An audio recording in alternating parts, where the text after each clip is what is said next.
Quiero darle la bienvenida a la doctora Vivi Biskin, presidenta del Comité Cultural de la Keilah Ashkenazí de México. Bueno, pues buenas tardes y bienvenidos a nombre de la Keilah Ashkenazí de México. Muchas gracias por conectarse. Antes de dar inicio a nuestro evento, queremos expresar nuestras condolencias y nuestro gran dolor por el fallecimiento del rabino Lord Jonathan Sacks, Zichrono Lebraja, un ser humano de gran sabiduría, empatía. Lord Jonathan Sacks. Sin duda nos hará mucha falta este gran líder, siempre preocupado por el futuro de las generaciones. Descansa en paz. Regresando a nuestro tema, quisiéramos agradecer a las instituciones que nos apoyaron a realizar esta conferencia. Al Museo de Memoria y Tolerancia, a Yad Vashem México, a la Cátedra Shimón Pérez por la Paz de la Universidad Anáhuac y a Bada Jinuj, todas instituciones educativas, pues todos coincidimos que es a través de la educación y la enseñanza que podemos esclarecer verdades, destruir mentiras y estar preparados para los tiempos difíciles que vivimos. Queremos agradecer, por supuesto, a Marta Flieser por su incondicional apoyo en la traducción cada vez que la necesitamos. Queremos también agradecer a Jaime Israel, que hizo posible este encuentro, y a todo el equipo de la Keilah, a Jaime Murrow y Jaime Romanowski de nuestro Cineclub de la Shoah, a Anita Feinsod, Alberto Chakra, Michelle Kerbel y Sandra Apo, y muy especialmente a Raquel Feldman por coordinar toda la logística de este evento de principio a fin. Estamos en un año más reunidos en estas fechas para conmemorar Kristallnacht, la terrible noche del 9 de noviembre de 1938, la noche de los cristales rotos. Kristallnacht marcó un punto de inflexión en la política antijudía nazi que culminaría en el Holocausto, el asesinato masivo, sistemático de los judíos europeos patrocinado por el Estado. Kristallnacht no es solo una cicatriz dolorosa en las páginas de la historia judía, sino también una lección para que toda la humanidad se una en la búsqueda de la paz y se pronuncie contra la injusticia en su primera aparición antes de que se le permita manifestarse en algo más grande. Este mensaje es particularmente importante hoy en día, donde la división, la intolerancia y la polarización están presentes en todo el mundo. Estamos seguros que coincidirán con nosotros y con el escritor español Javier Cercas, que dijo: hoy ya no basta con contar la verdad. Además, hay que destruir mentiras, empezando por esas grandes mentiras que se fabrican con pequeñas verdades y que son las peores mentiras, porque tienen el sabor de la verdad. Es por eso que hoy tenemos con nosotros a la doctora Deborah Lipstadt, una destacada académica y activista de la memoria histórica del Holocausto, o Shoah. La doctora Deborah Lipstadt es profesora de estudios del Holocausto en la Universidad Emory en Atlanta y ha publicado varios libros y enseñado sobre el Holocausto y el antisemitismo cerca de 40 años. Su mayor salto a la fama se debe sin duda al juicio al que fue llevada por David Irving, bajo la acusación de que lo había difamado al llamarlo negacionista del Holocausto. Después de un juicio de 10 semanas y de una aplastante victoria para Deborah Lipstadt, el juez decretó que Irving era un polemizador neonazi que pervierte la historia y promueve narrativas racistas y antisemitas. El Daily Telegraph de Londres escribió que el juicio logró para el nuevo siglo lo que los juicios de Nuremberg y el juicio de Eichmann lograron para las generaciones anteriores. Su currículum es muy extenso, podría pasar muchos minutos más leyéndolo, pero mejor démosle el micrófono a la doctora Lipstadt para que con sus propias palabras nos comparta su labor para luchar contra la intolerancia, el antisemitismo y el negacionismo. Y antes de pasarle el micrófono, le vuelvo a pedir a Alberto que por favor explique al público todas las partes técnicas para poder escuchar la traducción simultánea y cómo va a funcionar lo de las preguntas y respuestas. Muchas gracias. Gracias, Vivi. Estoy activando en este momento la parte de interpretación. Si están en una computadora, en la parte de abajo les salió un icono de un mundo. Ese icono dice interpretación y al seleccionarlo pueden escoger entre el canal de inglés o bien el canal de español. Inglés será el idioma original, español será la traducción simultánea. Si están en un iPad o en un teléfono, en su pantalla tienen 3 puntos. Al picar esos 3 puntos, sale el mismo icono de un mundo y pueden hacer lo mismo, seleccionar entre inglés o español. El chat está desactivado, pero la sección de preguntas y respuestas o Q&A está activada y ahí pueden hacer todas las preguntas que les daremos seguimiento. Si alguien tiene alguna duda, por favor escríbamela en la parte de Q&A o PIR, preguntas y respuestas. Muchas gracias. Vivi. Okay, so Dr. Lipstadt, it is such an honor to have you here with us today. I have already given your CV, so everyone. I understood a lot of it. So. Good, and I hope you agreed with all that we said. But we are really here to hear you, so I want to give you the microphone at this point, and please go ahead and tell us what we need to know. Thank you so much. My pleasure, and thank you for having me in these strange times. I had really hoped to be with you in Mexico City and to enjoy your city, but this is a good second best. I'm also quite aware that tonight, as you mentioned, Vivi, in your introduction, in your comments, the anniversary of Kristallnacht, and that makes it makes what I have to say even more pregnant with meaning. I'm going to begin in a strange kind of way, especially given that I am speaking about anti-Semitism. And that is, I'm going to begin by telling a joke. And of course, Jews are famous for our jokes, and jokes are also laughing at our misery. But this is a joke that I first heard on my first trip to the USSR, to the Soviet Union.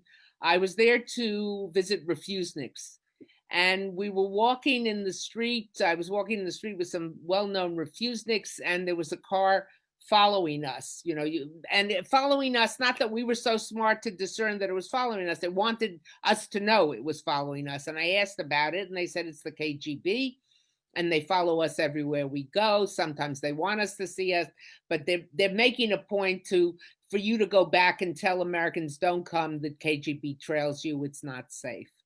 I said, how do you manage to live with this? And they said, we're used to it. We have a ideal want to get out of here. And we also, over the course of time, we've developed a sense of humor about it.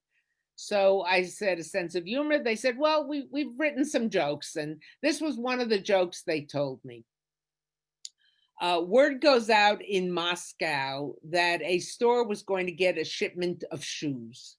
And if you had ever had the dubious pleasure of visiting the Soviet Union, you know that material goods were in very short supply. You'd go past store windows and there'd be whatever was in the window would be covered with dust because it hadn't been changed in years. And when you went in and asked about it, they never had anything. So word goes out middle of January that that GUM, the big department store in Red Square, is going to get a shipment of shoes. And people line up beginning the night before to get shoes. And the line goes all around Red Square. Come the next morning, people are frozen solid, having waited online all night. The line keeps growing. And after about an hour after the store should have opened, the manager of the store comes out and he says, there are not going to be enough shoes for everybody who's online. Jews go home. Jews are not getting shoes today. So all the Jews get off the line and go home. About 2 hours later, he comes out. He says there are not going to be enough shoes for everyone. All non-members of the Communist Party get off the line and go home. So non-members of the Communist Party get off the line and go home. Then he comes out again, not enough shoes for everyone. All non-veterans of the Great War, World War II, go home. And over the course of the day, he whittles it down. till in the end, the only people waiting online are veterans of the Great War, of World War II, who've gotten certain high-ranking medals, who have been wounded. Finally comes out 5, 6 o'clock after people have been on, those people have been on the line for a good 24 hours, frozen solid. And he says, well, the shoes never arrived. Nobody's getting shoes. Everyone go home. So as two bemedaled veterans of the Great War walk away, one says to the other, those Jews, they have all the luck, because they didn't have to wait online. In other words, anti-Semitism is an irrational, illogical thing. And if you want to blame Jews for some reason, or you need someone to blame, you will find, it's very convenient to find it in Jews. But what is anti-Semitism? There was a famous court case in the United States in the Supreme Court in the early 60s about a film, a Louis Malle film. Some of you may know Louis Malle films, especially he has a very famous film on the Shoah, Au revoir les enfants. But the debate at that point was about another one of his films, whether it was pornographic or not. And one of the Supreme Court justices, a man named Potter Stewart, and probably one of the most famous lines to ever come out of the Supreme Court, said in his decision, I can't define pornography, but I know it when I see it, and this film is not pornographic. So for many Jews, if you ask them to define anti-Semitism in a scientific kind of way or an exact way, they would say to you, you know, I can't, but I know it when I see it. I know it, especially when it's directed at me. And that often is true, but we can do better than that. There was a very famous scholar in the United Kingdom, a British scholar of Jewish history, and he used to say that anti-Semitism was, an anti-Semite was someone who hates Jews more than is absolutely necessary. Now, on some hand, you know, I tell that to my students, they're never quite sure, is that a joke or is that true? And on some level, it's a joke, but it's also true. If I hate you for a good reason, you know, I hate you because you've done something bad to me, or for whatever reason I hate you, or maybe not for a good reason. But if I hate you 1 iota more because you are a Jew, I may say I hate all lawyers, but I especially hate the Jewish lawyers because they're Jews. That's anti-Semitism. When I add my enmity is increased because you are a Jew, I have entered into the area of anti-Semitism. Now, the thing I think to understand is that anti-Semitism is a form of prejudice. And think of the etymology, the word source of prejudice. I think it's the same in Spanish, prejudge. Don't confuse me with the facts. I've made up my mind. I meet a Jew, I know what they will be, I know how they will be. Prejudice when it comes to racism, I meet a Black person, a brown person in the United States, I know how they will be because they are a person of color. That's prejudice. And if you think about it, it makes no sense. Why should I determine your level of expertise in something, your power, your financial ability, whether you're a hard worker or not, by virtue of either what you believe in, the group to which you belong, etc. It makes no sense. All prejudices are irrational. They make no sense. And another aspect of prejudices, which applies to all prejudices, not just anti-Semitism, it's not about what a person does. You know, someone will say a Jew, that's how Jews behave, or that's how Black people behave. In other words, you attribute their behavior to their group identity, and which you have determined ahead of time. Prejudice can even be positive. You can say about, let's say someone say, well, I like him, he's a Jew, but he's better than the rest, or he's not like the rest of them. He's a Jew, but he's honest, that kind of thing. So in essence, or some of my best friends are Jews, some of my best friends are Black people, whatever it might be. the minute you hear that kind of, when I first heard that statement, some of my best friends years ago, a young child, I don't know, 8, 9, 10, 11 years old, whatever it was.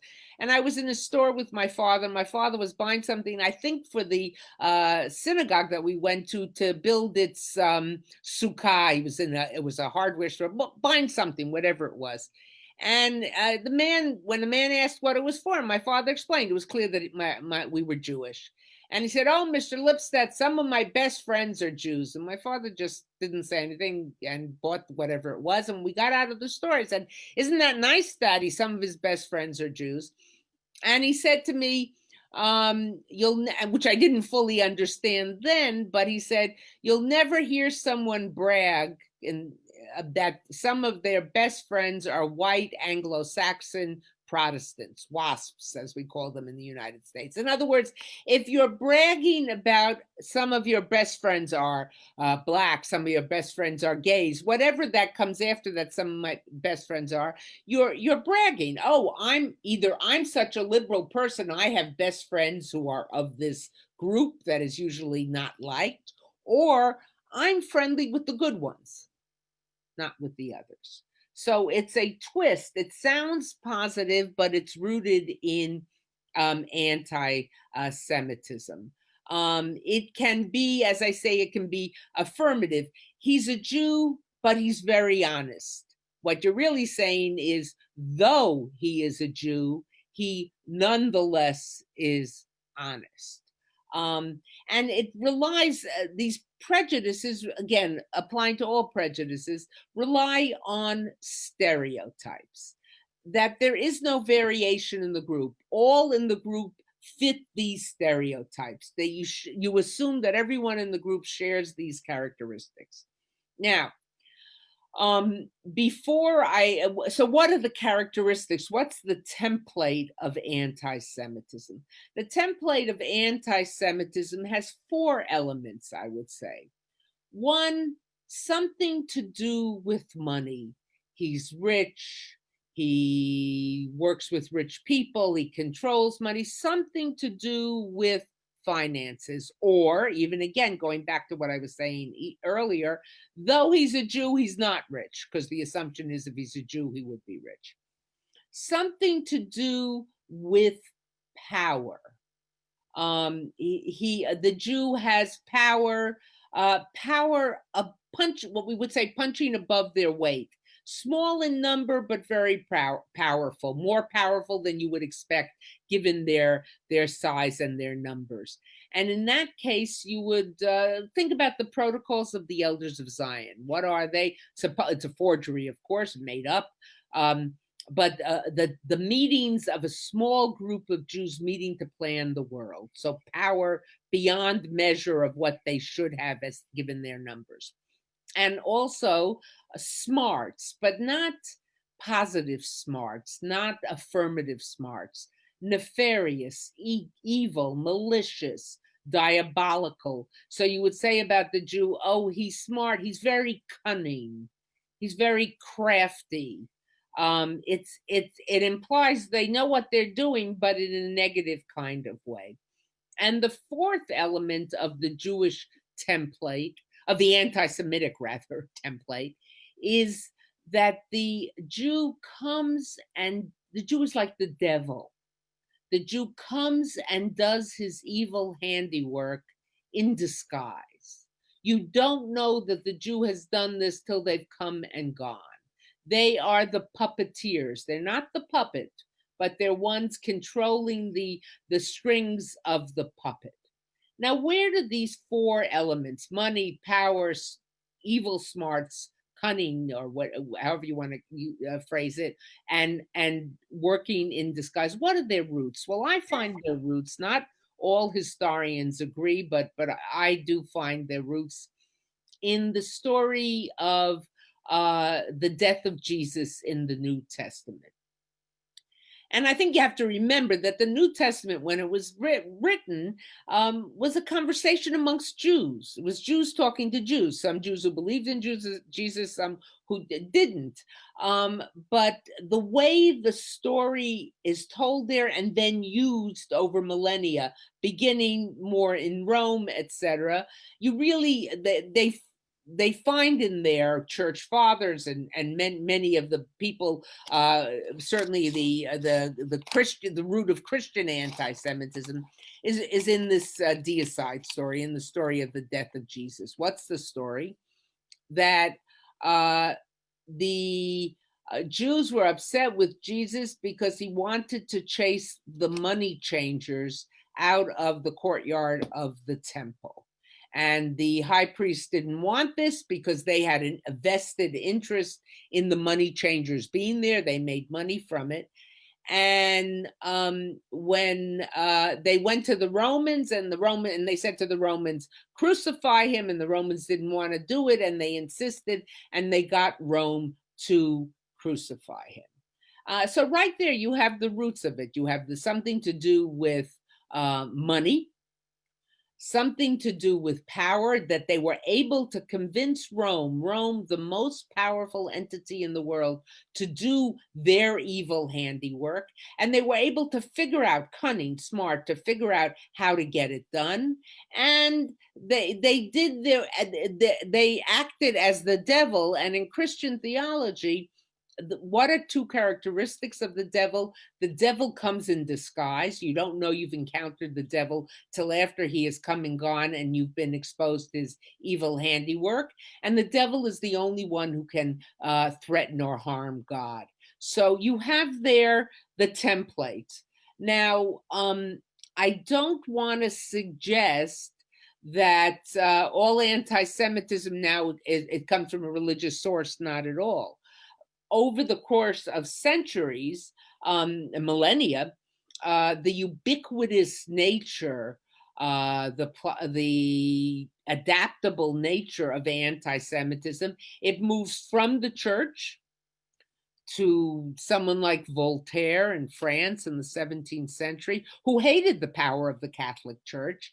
But when he wrote about Jews, he could have been sounding like the most anti-Semitic church father. Or to Karl Marx, who hated all religion, was contemptuous of all religion. When he writes about Jews, he writes about Jews in that same way.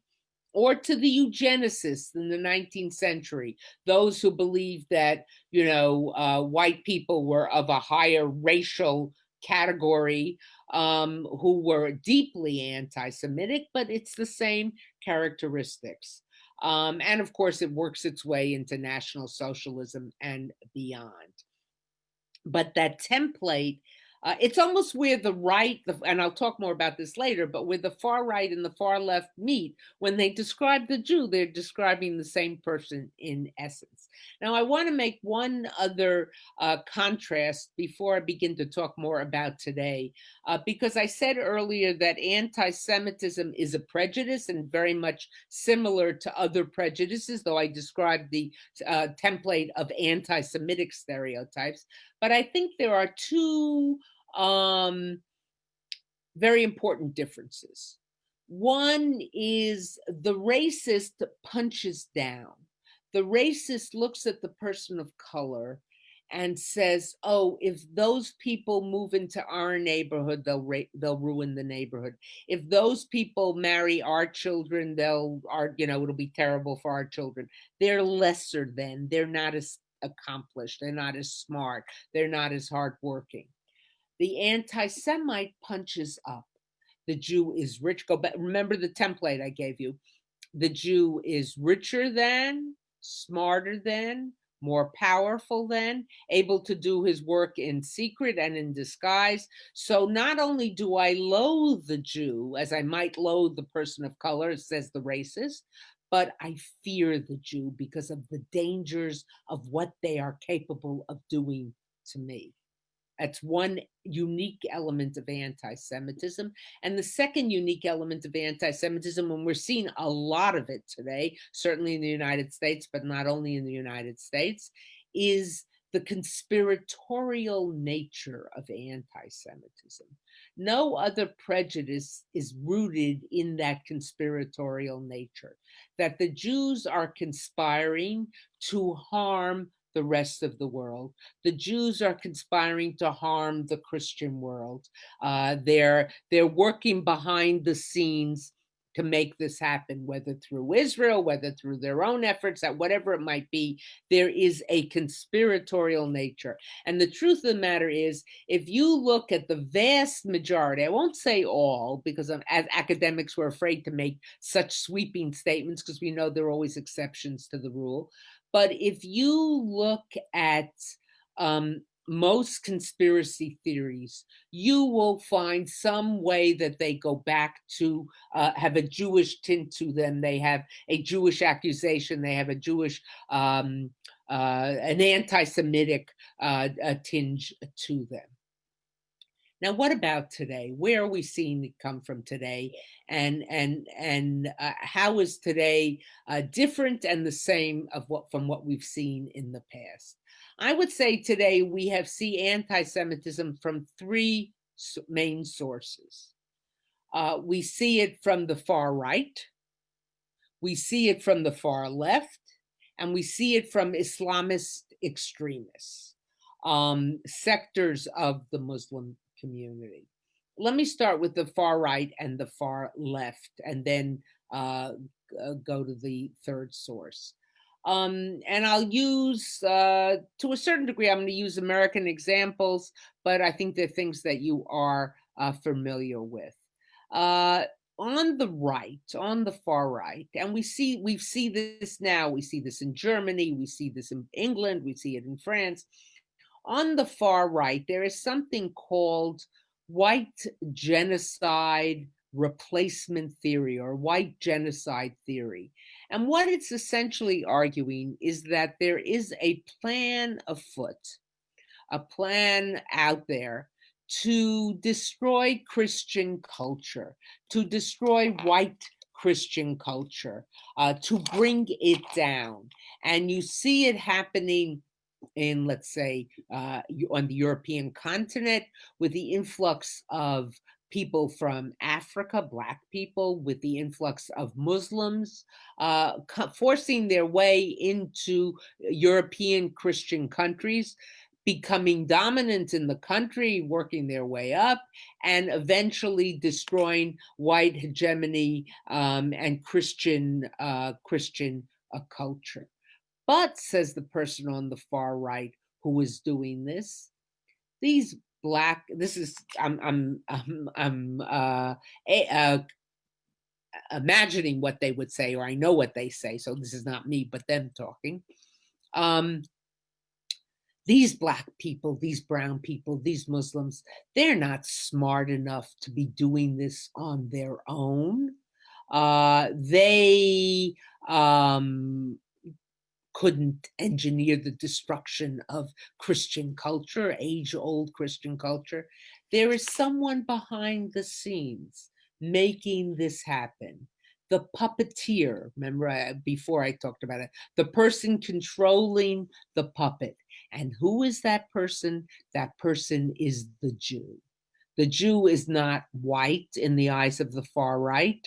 The Jew is not only not white, but the Jew is evil because the Jew is the power behind this movement.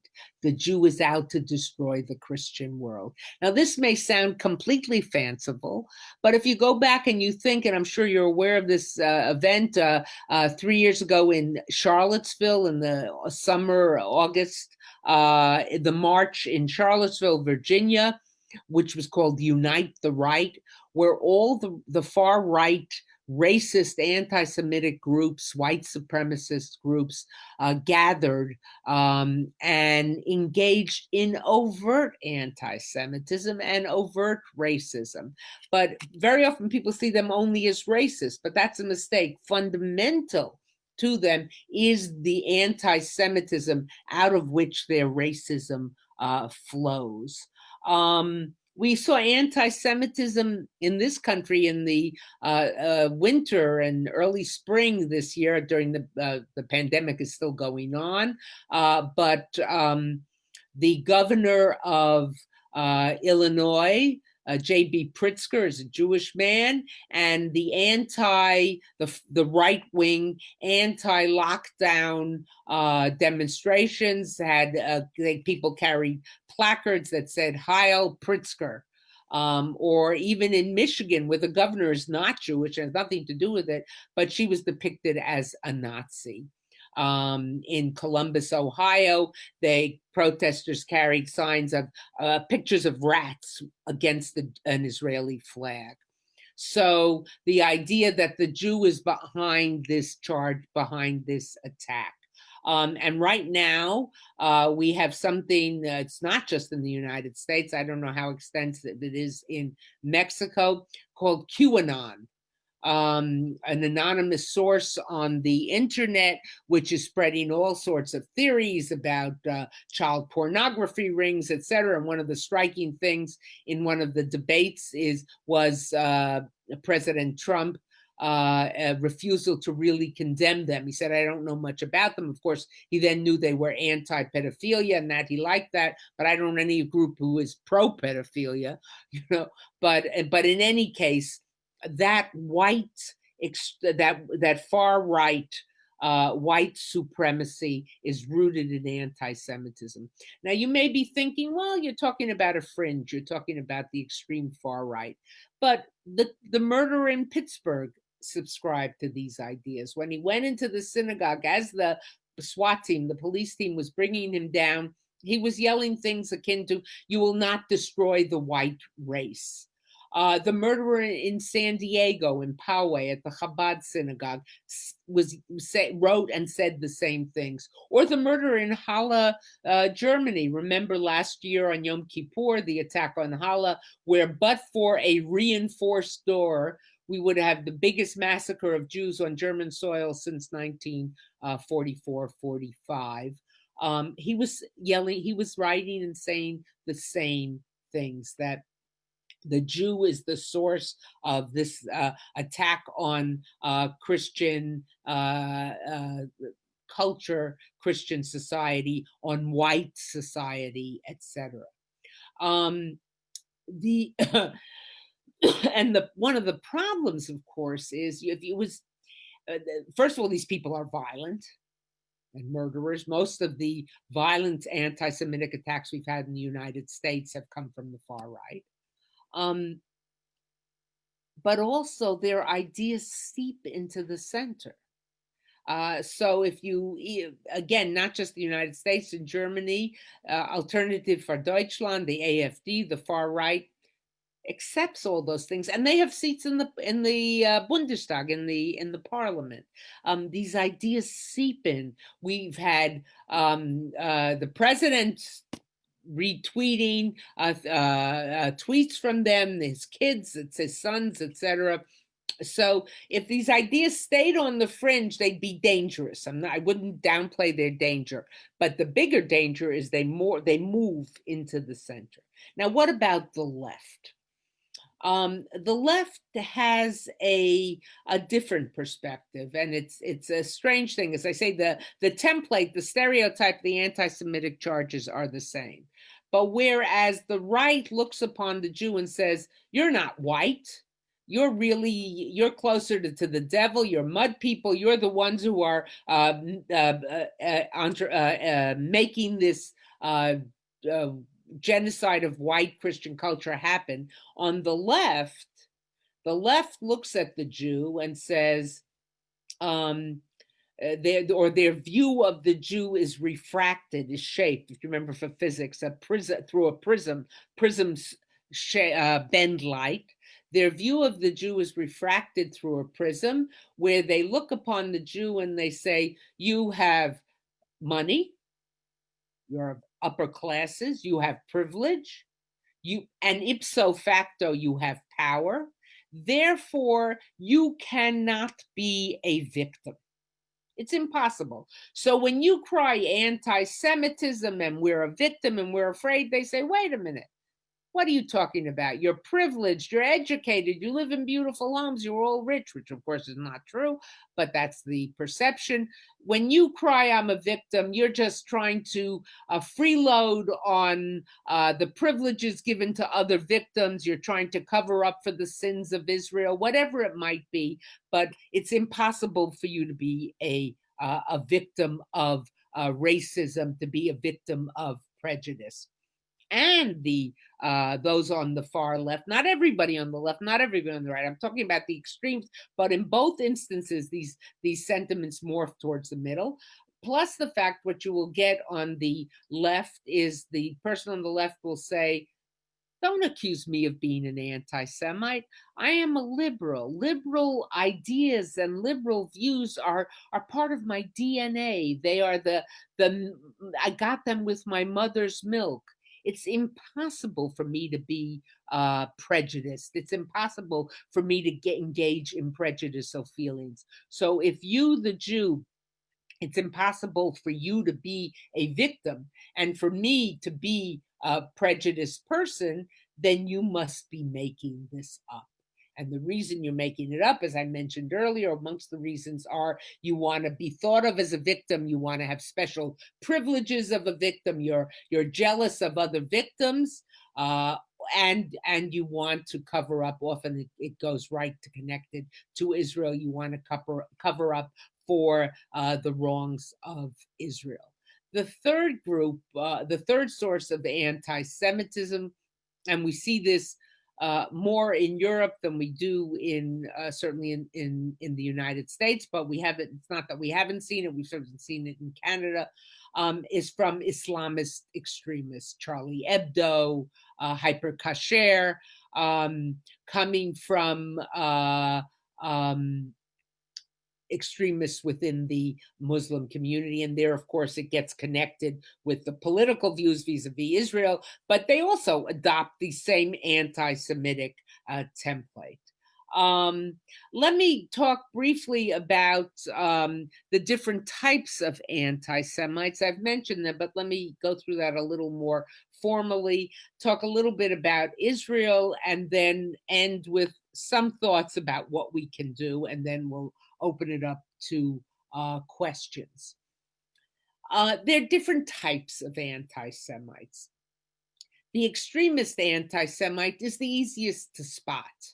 And often the most dangerous, of course, because they will do physical harm. The killer in Pittsburgh, the killer in Poway, Halle, and in so many other places.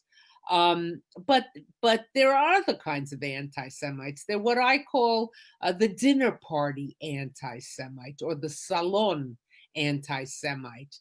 In other words, the person who would never think of saying something overtly bad about a Jew, but he might say at a dinner party, we got new Jewish neighbors in the building. They live in the apartment next door, but they're very nice and they're very honest.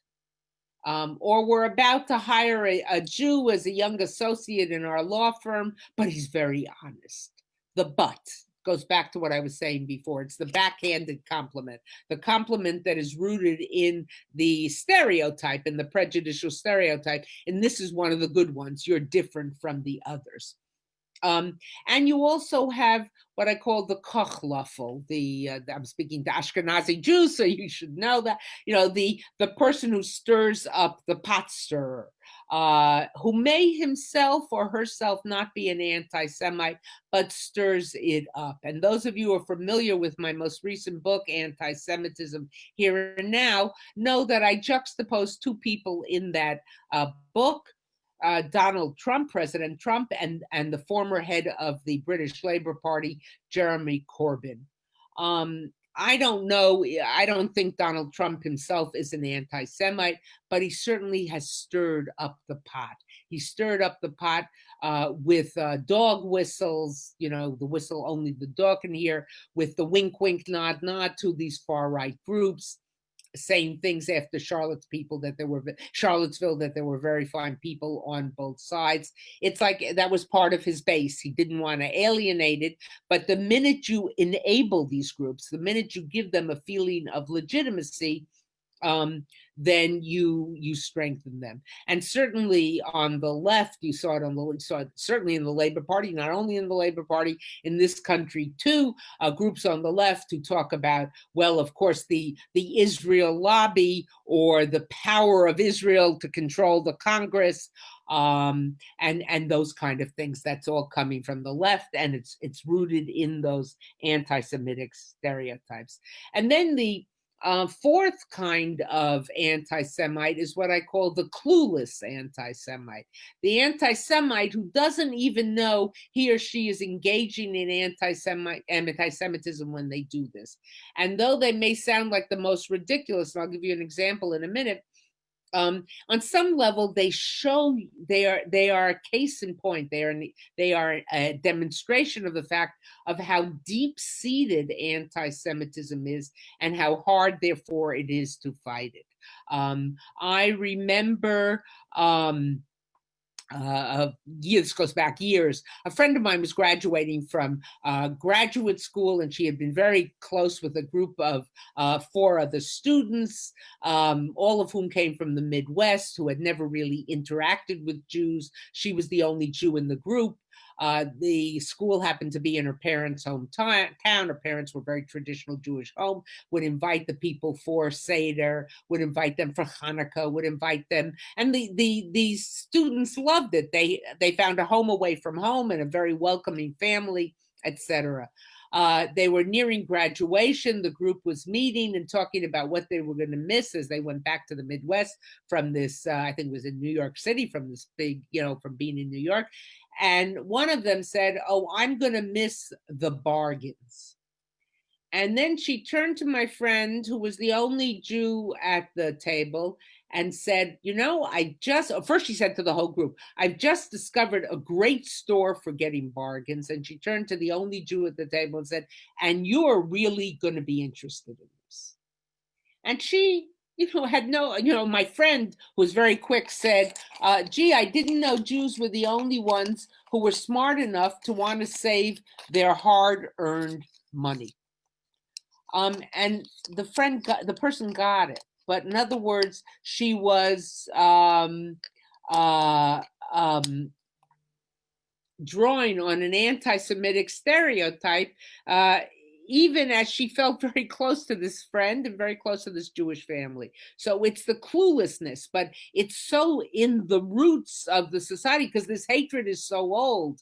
There was a professor at the Hebrew University, some of you may have, I know he visited Mexico, Professor Robert Wistrich, who tragically died a few years ago at a relatively young age, who called anti-Semitism, rightfully so, the longest or the oldest hatred. It's so deeply seated. Finally, briefly to talk about Israel, I think the important thing to understand, first of all, when isn't it anti-Semitism? Criticism of Israeli policies is not anti-Semitic. One can be critical of the policies of a country. I know no one, anyone who says, I think everything my country does is completely right, I say, you don't have a mind. You're going to like some things, and you're going to not like other things. But when if you want to hear criticism of Israeli policies, depending who's in the government, go to a cafe in Tel Aviv and sit and listen, and you'll hear criticism of Israeli policies. If there's a different kind of government, go to a sector of, go to the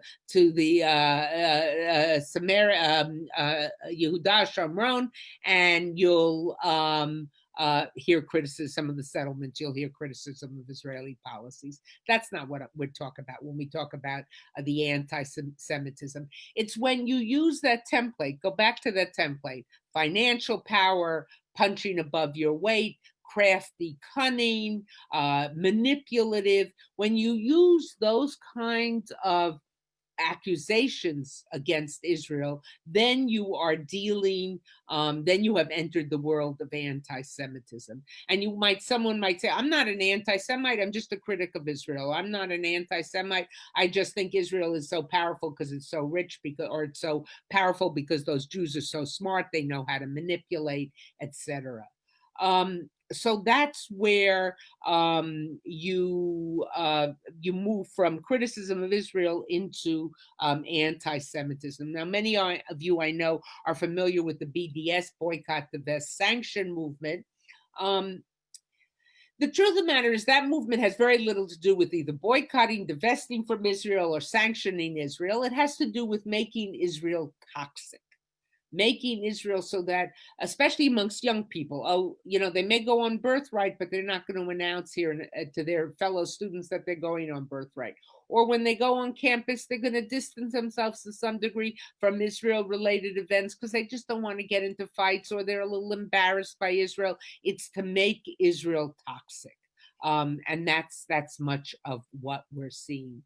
Let me, one last thing, of course, to see Israel as the only aggressor or the only source of human rights abuses. And then there are human rights abuses, as there are in so many countries, but to focus only on that country, to focus in the Human Rights Commission at the UN, to focus only on Israel. Something is out of whack when that happens. And, you know, there's another way. I want to add one other thing here, because it's what I'm known for. When we look at things like Holocaust denial. Now, first of all, there's hardcore Holocaust denial, which is what I faced in the courtroom with David Irving, where you deny the facts of the Holocaust. And that it still exists, and it's grown stronger, certainly, particularly on the far right. But there's also softcore Holocaust denial, where you will say about Israel, oh, the Israelis are like Nazis. Now, you can think Israel's policies vis-a-vis the Palestinians are all wrong. You can see that you can claim that there are abuses of human rights, etc. But to compare them to the Nazis makes no sense. It makes no sense in terms of what the Nazis did. It makes no sense in terms of what Israel did. Or if you talk about the genocide of the Palestinians, it makes no sense. But that's sort of rewriting what the Holocaust was, and using it in a way of attacking Israel. Holocaust denial, by the way, some people talk, well, if we show the deniers this document or that document, will they believe about the Holocaust? Holocaust denial is nothing but another form of anti-Semitism. If you were to ask first of all, think about it, and I have a TED Talk, some of you may have seen it on this, but for deniers to be right, who would have to be wrong? All the survivors, all the people who lived in the towns and cities and villages near the death camps, who saw the trains going in day after day filled with people. Who else would have to be wrong? The thousands of historians, and many of them, including in Mexico, South America, North America, Europe, all over the world, who study this. Who else would have to be wrong? The perpetrators would have to be wrong, who said we did it. So denial makes no sense. But how do deniers make it make sense to people? Because it sounds so absurd. Because anybody with half a mind would say, well, why would the Jews make up this idea? What's in it for them? And the answer a denier will give you is, what did the Jews get? And I put that in air quotes, out of the Holocaust. And there are two things that are given as an answer. One is correct, one is not correct. The incorrect one is Israel. There would have been some Jewish entity, some Jewish state without a Holocaust, with many more people in it, because so many people who would have gone were murdered. But the general perception is that Israel is a direct outgrowth of the Holocaust. But the other things Jews did get out of the Holocaust, the Jewish community and Israel, is reparations. And reparations are a fancy word for money. So you've taken a completely absurd, illogical idea, which has no narrative, no evidence, no witnesses, and you've given an explanation which, to the person who's been exposed to anti-Semitism, makes sense because it's what they heard about. Oh, the Jews did this because they didn't care if they expelled another people from the land because they were just looking out for their own good, and they were cunning enough to be able to convince Germany to admit to this, and crafty enough to get the Allies to hold the Nuremberg trials and put Nazis on trial, and they did it because they wanted money. You've given a logical explanation, logical in the terms of the illogics of anti-Semitism, to a totally illogical thing. In conclusion, let me bring this all together. What can we do? I'm not sure we can do anything to totally eradicate anti-Semitism. One would think that I would have easy answers. Anybody who has easy answers to tell you how to get rid of anti-Semitism, don't believe them, because it's too deep in the weeds. That doesn't mean, however, that we can't do things. First of all, we have to become the unwelcome guest at the dinner party. We have to be willing to speak out when we hear something. We have to be willing to say, wait a minute, that's anti-Semitic. Wait a minute, that's not true. One thing. We also have to be willing to fight other isms, to recognize that anti-Semitism is part of the panoply of human rights abuses. You can't fight anti-Semitism and then sit down and engage in racism. It just doesn't work, because, you can't be selective in that way. If hate is wrong, if prejudice is wrong, it's all wrong. Of course, we're going to care more about anti-Semitism because it's to use a Talmudic analogy, it's our ox that's being gored. But we can't just be selective and say, I don't care about the others. We have to take it seriously. Unlike the previous incarnation of the British Labour Party, which is quite different from what's going on today, but under Corbyn, which refused to take anti-Semitism seriously, which said, going back to what I was talking about from the left, oh, you Jews, you're always crime victims. You're not really victims. And finally, we have to understand that it starts with words.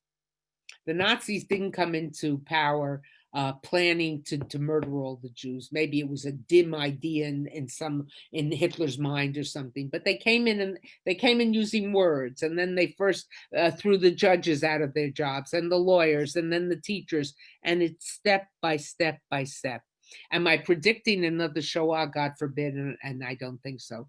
But we don't need another Shoah to say it's bad. It starts with small things.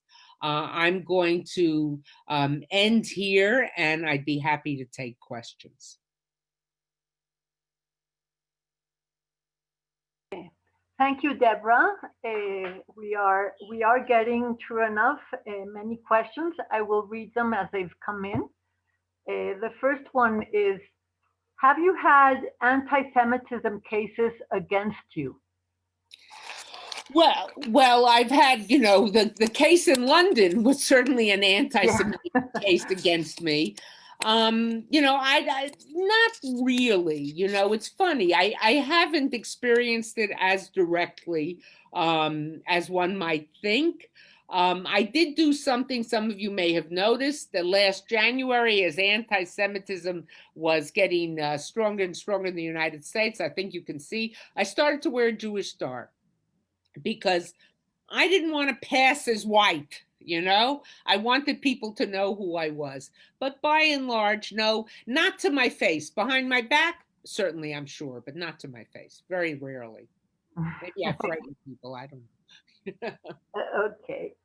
Do you encounter anti-Semitism on campus and or class? And if so, how do you manage it? No, you don't. I don't, not in my classes. You'd have to be pretty dumb as a student to take my class if you were an anti-Semite, and my classes are hard to get into, so most kids are fighting to get into them. But what we see on the campus, it's more in the realm of the attacks on Israel and the assumption that Israel is wrong, and the difference is how wrong. If you think it's so wrong that it doesn't have a right to exist, you're all the way to the far left. Otherwise, you just think, well, Israel is a human rights abuser, and it's a very powerful nation, and it's a very wealthy nation.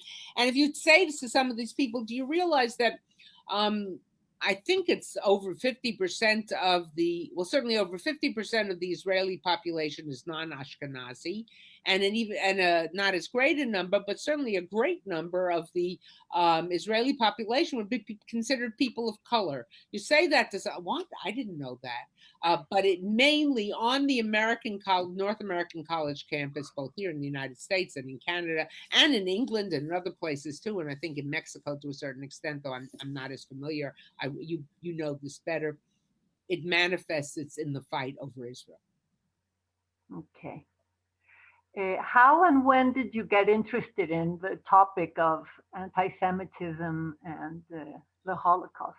Well, it's a hard question to answer, but I think there were a number of places.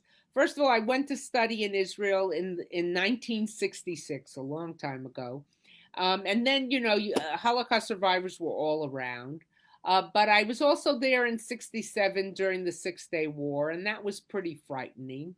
It changed rapidly, but it made me be aware of the fragility of, and what we thought then, the fragility of the Jewish state. But the other thing I think that brought my interest was in my first trip to the Soviet Union, where I began with that story, which was in 1973. And the power of meeting refuseniks. Excuse me, 1972. The power of meeting refuseniks, reading people who were being persecuted simply for being Jews. I mean, I had grown up, I knew survivors growing up, but somehow meeting these people brought it home to me even stronger. And I think that was the beginning of my journey. Okay, very good. Why did it take all this time for Mark Zuckerberg to ban Holocaust deniers from Facebook? Oh, I think it's a hard question. I think there is that strange sort of open-mindedness. You sometimes say people have such an open mind, their brains fell out. He might be very smart on high tech and on social media, but I think it was this idea. Well, it's just an idea and it's an opinion, But the Holocaust denial is not an opinion. It's a fact. And you can have, as many of you know the statement, I'm sure, you can have your own opinions, but you can't have your own facts. You can have your own opinion on why the Holocaust happened. You can have your own opinion. Was it engineered by Hitler, or did it come from others who convinced Hitler? You can have your own opinion on what the Allies might have done to stop it.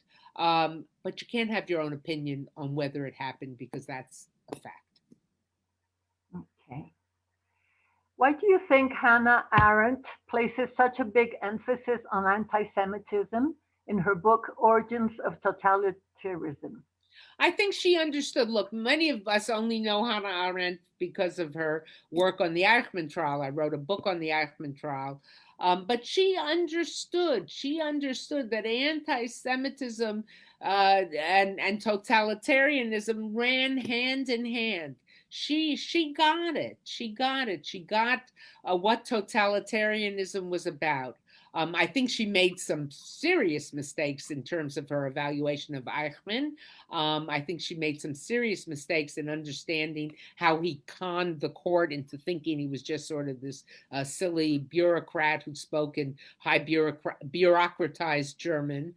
But she understood the fundamental nature of anti-Semitism and its links to totalitarianism and its links to genocide and its links to extremism of the worst kind. Okay. Now that Trump is out, what are the possibilities that the progressive Democrats will give strength to anti-Semitism in the US and strengthen BDS? There's a very small group of progressive Democrats in the Congress, 3 women actually. And I'm not that worried. Is there going to be a stronger voice for certain progressive ideas? Yes, not all of which are bad, but many of which come with a hostility towards Israel. Yes, but I think Joe Biden has worked with, I was a supporter of Biden, as many of you may know. Joe Biden has worked with the Jewish community for 40 years. He knows them well. They know him well. I think there will be moments of tension. He doesn't plan on moving the embassy out of Jerusalem. He's made that very clear. There will be things he disagrees with, but he's talked so passionately, including to me, about his fear of and hatred of anti-Semitism, that I have faith in that. Will it be absolute smooth sailing? It never is. But I think a weak America, which is certainly what we were going, certainly in the eyes of the rest of the world, was a bad thing for Israel. Even if many of the things the current Israeli government wanted were being done. Okay.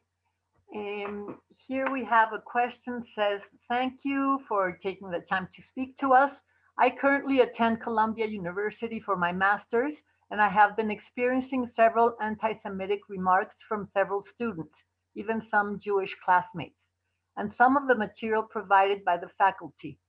At this time, the classes are online, so it's more difficult to engage in class. What would you recommend I should do as I wish to combat these prejudices? I am sometimes scared of expressing my view, as a grand majority are in the extreme left, including some professors. Yeah, that's a hard one. Columbia has it's ironic. Columbia, when it is in session, has one of the most vibrant Jewish student communities on any campus. I think there are, someone's told me they counted 12 different kinds of minyanim on a Friday night and a Shabbat morning on and around the Columbia campus. At the same time, Columbia, as a large elite university, there's a great deal of hostility towards Israel. We've seen it. In my book, and I don't know what field you're in, but in my book, Anti-Semitism Here and Now, I wrote the book as a series of letters to a student just like you, and letters to a faculty member, non-Jewish faculty member, Jewish student, struggling with these things. And I deal with a lot of things in there, so you might want to take a look at that. But it's a tough road to hoe. And I think that you have to try to take these students on, but very often the students who are spreading this, who are at the heart of what we might call the Fabrenta anti-Semites, that's again, to use a Yiddish farfallen, it's worthless. I don't know, you can change their minds. But it's like my friend who said when the student made this comment about you're a Jew, you'll be interested in bargains, to show the fallacy of such kind of thinking. I was once at a lecture on campus, and afterwards students were standing around talking, and I happened to have found myself in a group. People in the group didn't know who I was, which was making some very hostile comments about Israel. And one of the people there said, Israel was born in sin and therefore doesn't have a right to exist. So I sort of, as nonchalantly as I could, as my blood pressure was rising, I said, well, what do you mean it was born in sin? He said, well, they, chased out the Palestinians. So it doesn't have a right to exist. So I said to the guy who had said it, I said, I'm a historian. Let's put that in a historical context, and let's look at other countries that have the kind of sin you say that Israel has in its founding history. And let's start with the United States of America and our treatment of certainly Native Americans, our treatment of slaves. Or let's talk about Australia and its treatment of the Aboriginal people, or let's talk about Canada and its treatment of the First Nation, or let's talk about New Zealand and its treatment of the Maori, or let's talk about Britain and the British Empire. And I wasn't saying by those things that makes it all right. Everybody does these things, God forbid. But I was saying is that only in terms of Israel do you say, oh, therefore it doesn't have a right to exist. Or when you're talking about human rights abuses, only Israel. So if you're singling out Israel in that way, something I have to ask why you're doing that. What is it? Is it really a logical thing? I'm not saying defend everything Israel does. I don't defend everything America does. Whoever is president. But if you're doing that, singling out something is out of whack. But I know it is a difficult situation, and I feel for you. I urge you to take a look at my book. I think it might be helpful to you, and I'd be happy to be in touch if you'd like. Okay. What do you think about freedom of speech in relation to anti-Semitism or denial of the Holocaust, and how it is handled in social media? Social media is a whole other conversation.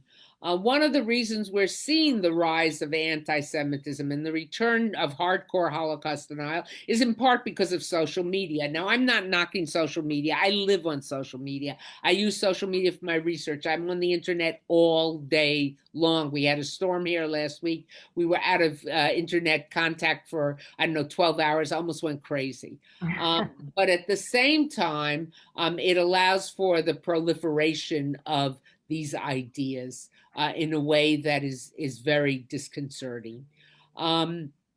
So I think it's just a matter of trying to educate these people of social media about what this is about and the danger.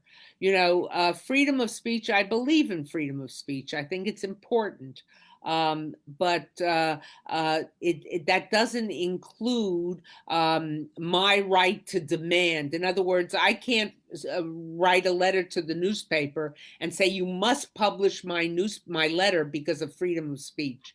Freedom of speech, the government can't control. And I think that's a different thing. If the government, I don't think there should be government laws against Holocaust denial, because it's a slippery slope. Who decides and who defines and how do you? I'm not at all in favor of Holocaust denial, given my record, but there's a difference between saying hateful things and incitement. If I stand on the corner and say, I hate Black people, that's one thing. But if I stand in the corner and say, I hate Black people, and look, there's a Black man over there. He's a thug. He's a no good, whatever. And then people run and beat him up or hurt him. I've incited them. So I think there are two different things here going on. But I think one of the reasons I've never been a fan of laws against Holocaust denial, because they also turn Holocaust denial into forbidden fruit. All you have to do to say to a kid is, I don't want you to open that closet, that drawer. You're not allowed to go. The first thing you know, you're out of the room. That's where they're gonna, the kid is gonna end up. So it's not. I don't believe in those laws, but I do think that we have a responsibility, and I think social media has failed in many respects in that responsibility. Vivi, let's just take one or two more questions, okay? We have so many that it's hard to keep up. It's hard to keep up, and I'm trying to find the ones that are. But okay, this is. Some survivors are afraid that when they die, the Holocaust remembrance will be lost. What do you think about this? Look, there's nothing equal to hearing the story in the first person singular. This is my story. This is what happened to me. When I could bring more survivors into the classroom, it's getting harder and harder to do that now.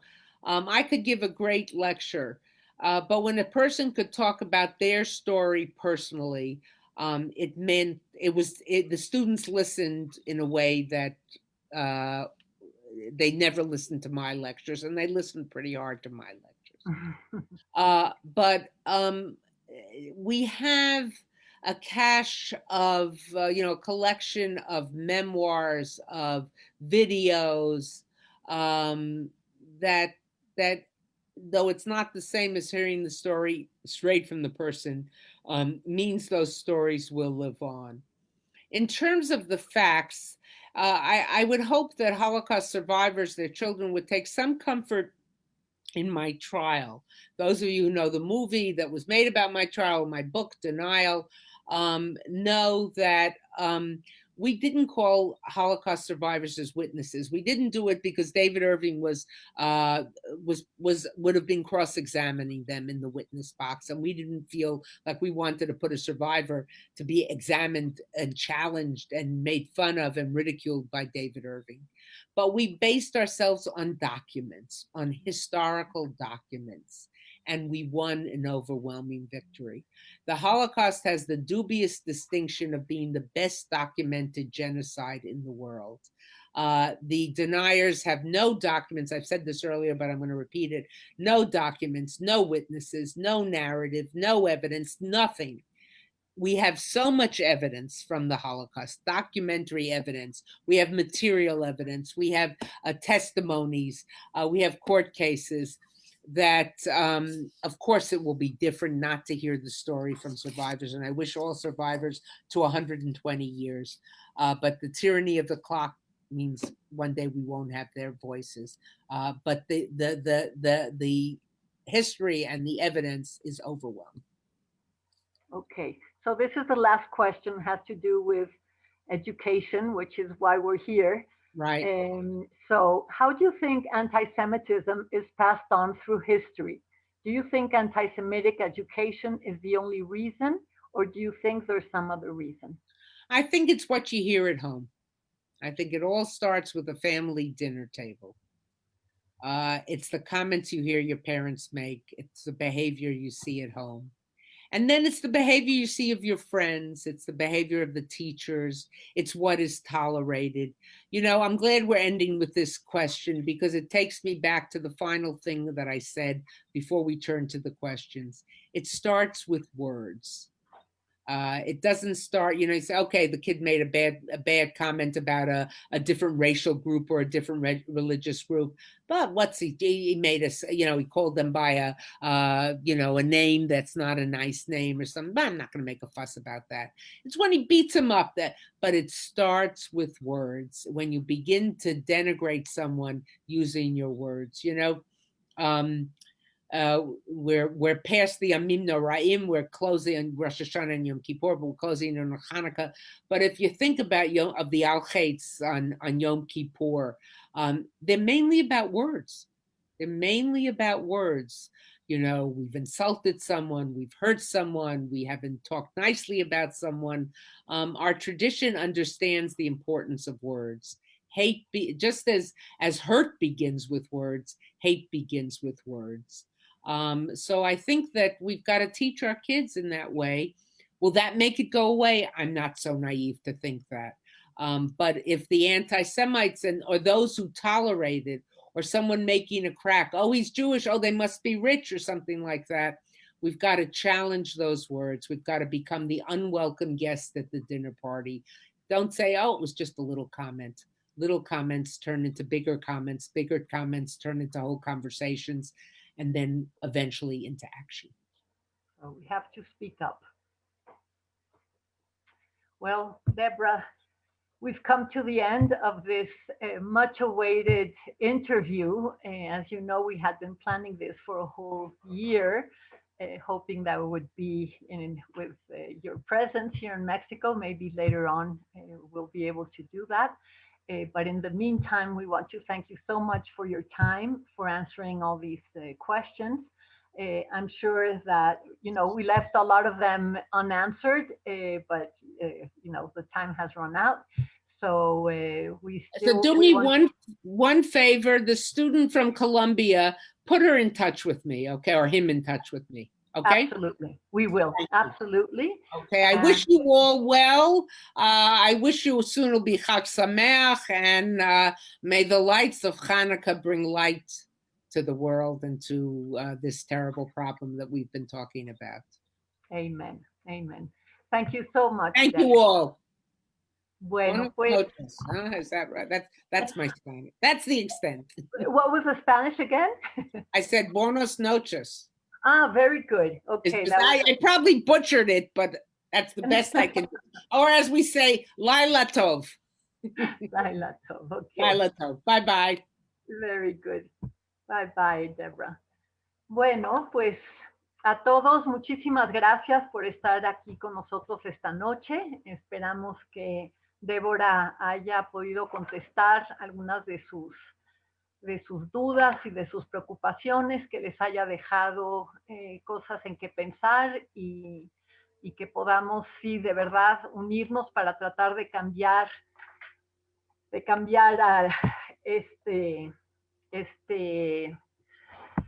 pues esta difícil situación, ¿no? Que no importa cuánto tiempo pase, parece que no logramos pues erradicar, pero no podemos darnos por vencidos.